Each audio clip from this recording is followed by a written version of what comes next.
Hi, Michael, Hey there, Arnie. and hello, PSPB 6251. This is a conversation between me and Michael on the topic of big ideas. And we like to have a conversation around what we think are foundational ideas or fundamental ideas for a couple of reasons. First, these are the kinds of ideas that I think can be useful in organizing the material that we'll cover for the rest of the semester, and also in organizing your thinking about the field going forward. And the second reason for doing this is that we'll be coming back to these ideas over the course of the semester. So you'll hear them mentioned as big ideas, but if they're really big ideas, you'll hear them woven through the material that we do going forward. So that's my introduction to a big idea. And Michael, if you want to have general comments you want to make about big ideas? You've covered most of the bases. These are sort of the organizing lenses that we use to understand technology change and culture change as a consequence of technology change that we've used sort of for the last decade or for the last 20 years. You might say that Moore's law was a big idea. Mm-hmm. Somebody noticed that it got cheaper and smaller all the time at a predictable pace. These sort of things are part of the sort of the big idea model that we're trying to communicate. Mm-hmm. Agreed.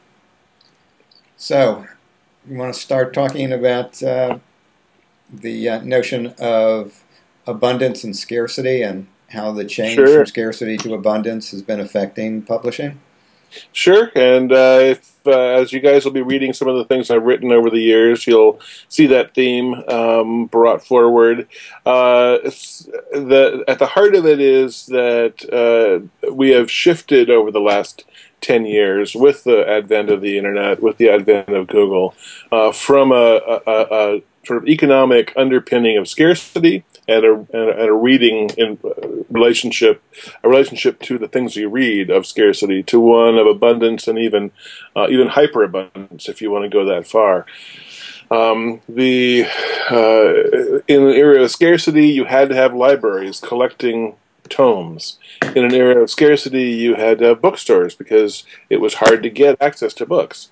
Well, we now are in Amazon land. We're now with Google. We now have access to more material than we can possibly read in our lifetime, and the cultural recognition of that fact has changed an awful lot of the business dynamics and certainly the publishing dynamics. Because we publishers, used to be the ones who were controlling access to scarce resources.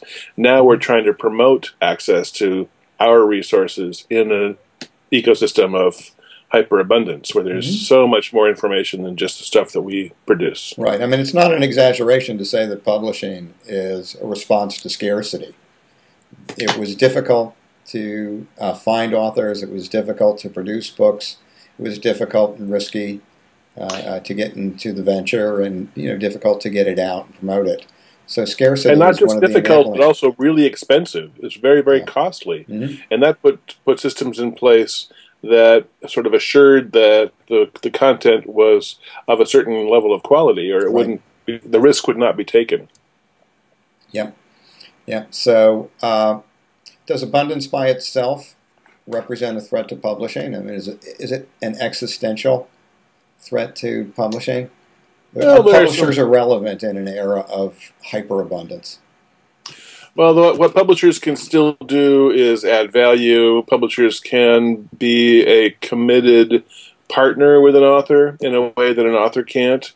And if you believe, as I do, that having experts do what they're best at is the most efficient way of going about the way of the world, authors rarely are good at EPUB markup.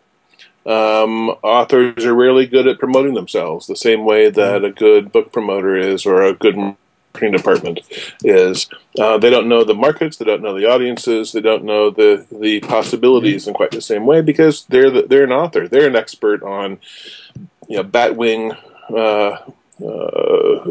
aerodynamics, or they're the expert on writing compelling novels. It's a very different thing. So there's still a role, and there's still a role for expertise in the publishing environment, it seems to me.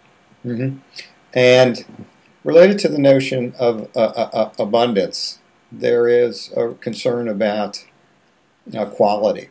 And you've mentioned this already, but if we have a world where everybody can be a publisher because technology permits it, do we have concerns about quality? I mean, has there always been sort of a threat from low quality stuff that we're just now becoming aware of, or is this something serious in your opinion?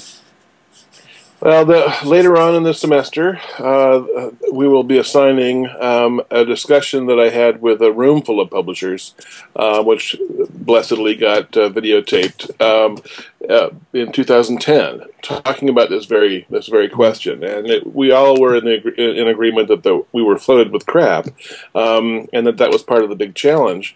But it's also true that we've always been flooded with crap. It just was that we could go to the bastion of quality, the centralizing place, whether that was the library or a bookstore. But even before that, we got flyers, brochures, gray literature, propaganda, stuff on the over the transom that wasn't necessarily quality. But we didn't have that stamp of significance that a bound document gave. And now that we see an awful lot of stuff in digital format, we still don't have that, or we have in a different way. We are missing that stamp of authentication and authority, right? And we have to look for them differently now. Yeah, I also think it's too easy to idealize the old ideas, the books. Oh, but it was perfect back then, Arnie. It was perfect back then. Yeah, right. Everything was a Dickens novel or a Jane Austen novel, and 50 Shades of Grey only exists because of decadence in the current society now. So we talked a little bit about the abundance side. I wanted to make a note about scarcity because I also wanted to bring up another thread for the semester that we'll be thinking about the ethics of publishing and what it means to be a publisher moving from a print-based world to a digital environment. I think abundance is easy for us to grasp because we are in the developed world and we know about the abundance of content. Anytime you go to the internet, you're barraged by content, and we have lots of opportunities. But abundance is not evenly distributed. There are parts of the world which lack print materials and which lack access to online stuff. So scarcity is also a side that we'll have to think about. And in making the transition to digital-only works, we have to be cognizant of the fact that we may be creating a barrier that is going to be difficult, impossible for a lot of people to overcome. You've worked at the National Academies, Michael, and we'll be talking about that. It publishes lots of work, which I imagine is of great value to people in developing world economies. But do you have works which are digital only? And if so, how do you think about access for people in those environments? Well, we had to think really seriously about the developing world on a number of counts. Let me give you just a brief story. I am constantly thinking via the experience I had with my wife, who was doing a master's in international development, went to Kenya, stayed for a couple of months in a village way outside of sort of the electric grid, and so she would have to bicycle for a few kilometers to where she could get her cell phone charged up. But then she could talk to me on the cell phone when she had no electric power and was cooking over charcoal and was walking a kilometer to go to the one pump that they could get water from. So while it's true that there is scarcity, there's also a different kind of scarcity than we would think of it as being, and that information may be able to be apprehendable in that village faster than an awful lot of material could be. Things like water. They'd have to put in an awful lot of pipe to be able to have water at the tap, but they can have information at the tap much more quickly.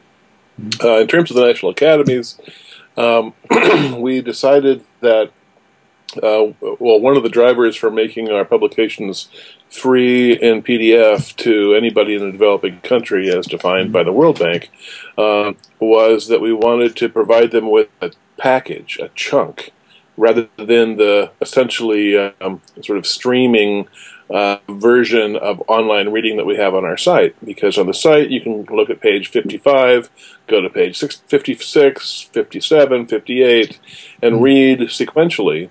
But that requires lots of time online, and time is charged by the minute in many developing countries. And so you don't want to force people to spend their salary, right?